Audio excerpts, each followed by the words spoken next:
Hello प्यारे बच्चों, आपका फिर स्वागत है हमारे चैनल पर। एक बार फिर मैं हाजिर हूँ। देख रहे हैं ब्लैक बोर्ड पर क्लास 10 एनसीईआरटी गणित प्रश्नावली 6.5 को लेकर। आपसे गुजारिश है कि हमारे चैनल को लगातार लाइक और सब्सक्राइब करते रहें ताकि जो भी वीडियो अपलोड की जाए आप तक अवश्य पहुँचें और उसका लाभ आप अवश्य उठा सकें। प्यारे बच्चों, आज हम एक नई प्रश्नावली को लेकर आपके लिए उपस्थित हुए हैं। आपसे गुजारिश है कि सभी प्रश्नों को अच्छी तरह से देखने का प्रयास करेंगे और वीडियो को पूरी तरह देखेंगे। तो शुरू करते हैं। क्वेश्चन नंबर फर्स्ट जो दिखा हुआ है आपके ब्लैक बोर्ड पर देख रहे हैं सामने। मैं प्रश्न पढ़ रहा हूँ। कुछ त्रिभुजों की भुजाएं नीचे दी गई हैं। निर्धारित कीजिए कि इनमें से कौन कौन से त्रिभुज समकोण त्रिभुज है। ध्यान देंगे, क्वेश्चन नंबर 1 में ABCD 4 पार्ट दिया गया है जिसमें त्रिभुज की भुजाओं की माप दी गई है। इन्हें हमें निर्धारित करना है कि समकोण त्रिभुज इसमें से कौन कौन सा है। तो इसके लिए हम लोग शुरू करते हैं। पहले ये देखिए ए जो दिया गया है, ए की बात हम डिस्कस कर लेते हैं। यहाँ पर ध्यान दीजिए, एक भुजा 7 सेंटीमीटर, दूसरी 24 सेंटीमीटर और तीसरी 25 सेंटीमीटर है। प्यारे बच्चों, समकोण त्रिभुज के लिए शर्त है कि बड़ी भुजा यानी कर्ण का वर्ग बराबर शेष दो भुजाओं के वर्ग के बराबर होगा तो वो त्रिभुज जो है समकोण त्रिभुज होगा। तो हम इसमें देखते हैं, एक 7 है, 24 है, 25 है। पहले बड़ी भुजा का वर्ग कर लेते हैं। तो 25 का वर्ग करेंगे, 25 का वर्ग लिखेंगे तो 625 आएगा। कितना आएगा? 625। उसी तरह शेष दो भुजा जो छोटी हैं उनका वर्ग करके सम करते हैं। तो 7 का स्क्वायर और 24 का स्क्वायर। ध्यान देंगे, इन दोनों को करते हैं। इसका स्क्वायर हो जाएगा 49 और इसका 576। अब जब इसको ऐड करेंगे तो ये आ जाएगा 625। देखिए ध्यान से, 625 आ जाएगा। यहाँ पर आपको मिला कि 25 का वर्ग बराबर 7 का वर्ग प्लस 24 का वर्ग। ये ध्यान दीजिए। अतः यह त्रिभुज क्या हो जाएगा? अतः त्रिभुज समकोण होगा। क्या होगा? समकोण होगा, क्योंकि ये पाइथागोरस के प्रमेय का पालन कर रहा है। पाइथागोरस का प्रमेय क्या है? समकोण त्रिभुज में कर्ण का वर्ग बराबर लंब का वर्ग प्लस आधार का वर्ग, यानी शेष दो भुजाओं के वर्ग के बराबर अगर कर्ण के वर्ग के बराबर हो जाए तो ये त्रिभुज क्या हो जाएगा? समकोण त्रिभुज हो जाएगा। अतः त्रिभुज समकोण त्रिभुज है। ध्यान दीजिए, इस तरह से इसको आप लगाएंगे। इसी तरह से हम चलते हैं सेक्शन बी की तरफ। बी में देखते हैं 3 सेंटीमीटर, 8 सेंटीमीटर, 6 सेंटीमीटर। इसमें सबसे बड़ी भुजा 8 को लेते हैं तो 8 का वर्ग हो जाएगा 64 और शेष दो भुजा का वर्ग लेते हैं तो 3 का स्क्वायर प्लस 6 का स्क्वायर। इसको हो जाएगा 3 का स्क्वायर 9 और 6 का स्क्वायर 36। अब इनको ऐड करेंगे तो 45 आ जाएगा। ध्यान दीजिए, अब यहाँ पर देखें आपसे कि 8 का जो वर्ग है नॉट इक्वल टू 3 का वर्ग प्लस 6 का वर्ग, ये बराबर नहीं है। अतः त्रिभुज समकोण नहीं है। समकोण नहीं है। समकोण त्रिभुज के लिए ये शर्त पालन नहीं हो रही है, इसलिए ये समकोण त्रिभुज नहीं है। इसी तरह से प्यारे बच्चों, सेक्शन सी की तरफ हम लोग चलते हैं। सी में देखेंगे एक 50 सेंटीमीटर, 80 सेंटीमीटर और 100 सेंटीमीटर। पहले 100 सेंटीमीटर का स्क्वायर करते हैं तो 100 सेंटीमीटर का स्क्वायर करने पर ये देखेंगे 10,000 आ जाएगा। बाकी शेष दो भुजाओं का वर्ग करते हैं, 50 का वर्ग और प्लस 80 का वर्ग। ध्यान देंगे आप, 50 का वर्ग आ जाएगा, देखिए ध्यान से, 2500, 2500 आ जाएगा।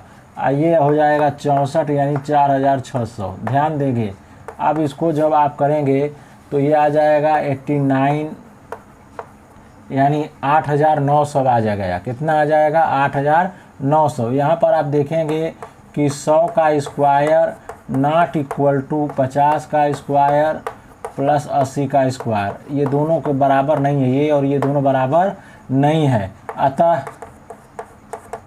त्रिभुज समकोण नहीं है। त्रिभुज समकोण नहीं है।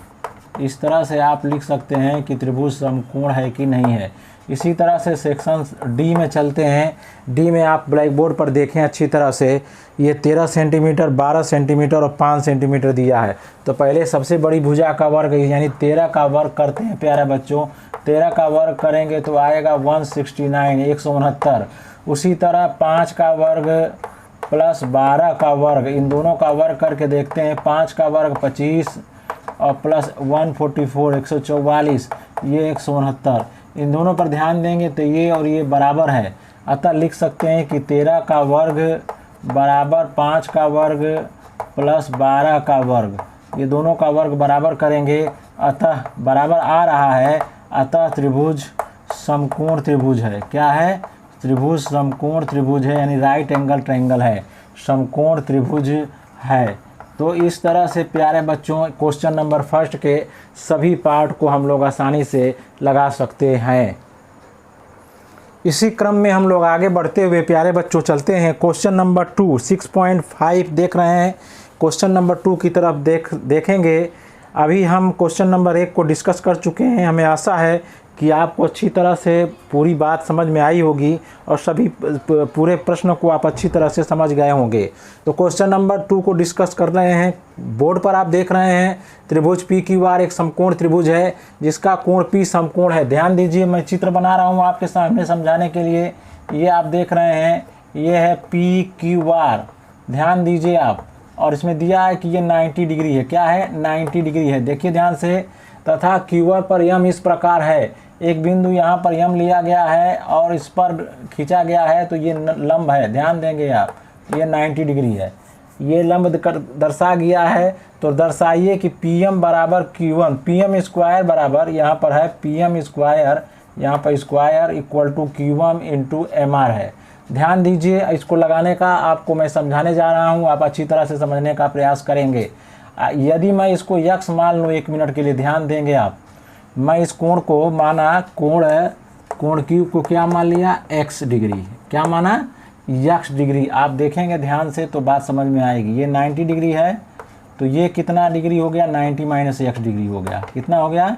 90 माइनस x। अब हम चलते हैं पूरे बड़े त्रिभुज में। बड़े त्रिभुज में ये x है और ये 90 है, तो ये 90 माइनस x हो गया, 90 माइनस x। ध्यान दीजिए, और ये 90 है तो ये हो गया x। अब मैं आपको दिखाने चल रहा हूँ, ध्यान देंगे। दोनों त्रिभुज को मैं अलग अलग काट के आपके सामने प्रस्तुत कर रहा हूँ। ध्यान देंगे आप, ये 90 डिग्री है, ध्यान दीजिए। ये है P, ये है M, ये है R, और ये 90 माइनस x और ये x है। ध्यान दीजिए, और उसी तरह से इसको मैं यहाँ पर काट ले रहा हूँ इस तरह से। ये है P, ये है M और ये है Q। ये है 90 डिग्री, ध्यान दीजिए आप, और ये x डिग्री है, और ये है 90 माइनस x।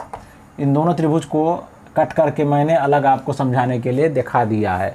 अब देखिए त्रिभुज PMR और त्रिभुज PMQ में, इन दोनों में देखिए ध्यान से, इन दोनों में आप जब देखेंगे कोण M बराबर कोण M इक्वल टू 90 डिग्री। इसमें भी ये 90 डिग्री है, इसमें भी 90 डिग्री है। अच्छी तरह से देखें, कोण P बराबर कोण Q इक्वल टू x आप माने हैं, जिससे हम दोनों बराबर दिखा रहे हैं। ये भी x है, ये भी x है। उसी तरह से आप ध्यान दीजिए, कोण R इक्वल टू कोण P इक्वल टू ये है 90 माइनस x। अब यहाँ पर देखेंगे कि अतः ए नियम से, हालांकि ए नियम भी होता है, क्योंकि जब दो कोण बराबर हो तो तीसरा कोण ऑटोमेटिक बराबर हो जाता है। नियम से त्रिभुज PMR सिमिलर हो गया, यानी समरूप हो गया त्रिभुज PMQ से। अब जब ये जो है समरूप हो गया, तो समरूप त्रिभुज की भुजाएं जो है का अनुपात क्या होता है? बराबर होता है। तो समरूप त्रिभुज की भुजाओं का अनुपात क्या होता है? बराबर होता है। तो यहाँ देखेंगे आप, अब यहाँ पर अच्छी तरह से देखेंगे तो आपको बात समझ में आ जाएगी। यहाँ पर मैं लिखने जा रहा हूँ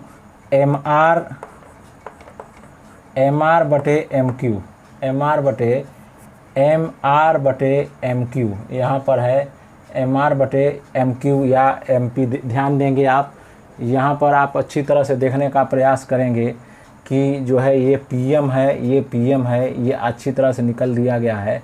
इसमें जो है, इसमें 90 - x के सामने का एंगल है QM, इसमें 90 - s के सामने का है PM। तो इसको देखते हैं, तो लिखेंगे QM/PM, ध्यान दीजिए, इक्वल टू, इसमें देखिए, इसमें 90 - s के सामने का 90 - x के सामने का QM और इसमें 90 - x के सामने का एंगल है PM। आपने निकाल लिया। अब इसको आगे बढ़ते हुए हम चलते हैं।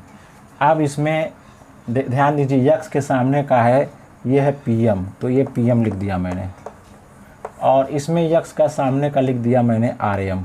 देखिए RM लिख दिया। अब इसको जब सॉल्व करेंगे, यहाँ से आ जाएगा PM × PM equal to QM × RM। ध्यान दीजिए अब अच्छी तरह से। अब PM और PM हो जाएगा PM², और ये हो जाएगा QM × RM। और जो क्वेश्चन में दिया उस पर ध्यान देंगे। ये देखिए, ये क्वेश्चन में दिया गया था और जो हम यहाँ पर लगा चुके हैं। तो यहाँ पर आप अच्छी तरह से देखने का प्रयास करेंगे, तब बात समझ में आएगी आपको, ठीक है। तो इस तरह से आप क्वेश्चन को अच्छी तरह से लगाने का प्रयास करेंगे, तब आप ये क्वेश्चन अच्छी तरह से समझ में आ जाएगा। इसको और तरीके से भी देख सकते हैं। यहाँ पर आप देख रहे हैं triangle PMR similar to triangle QMR है। तो अगर आप QM यहाँ पर लेंगे, ध्यान दीजिए, QM/PM, इस जो अल्फ़ाबेट जो आर्डर लिखने का उससे भी लिख सकते हैं। Q1/PM इक्वल टू PM, यहाँ से देखें PM/RM लिख सकते हैं यहाँ से। तो ये जो है आपको अच्छी तरह से लिखने की भी मदद करेगा, ठीक है। तो अच्छी तरह से इसको समझने का प्रयास करेंगे आप। तो इसको अच्छी तरह से आप देख लें ताकि आपको अच्छी बात समझ में आ जाए।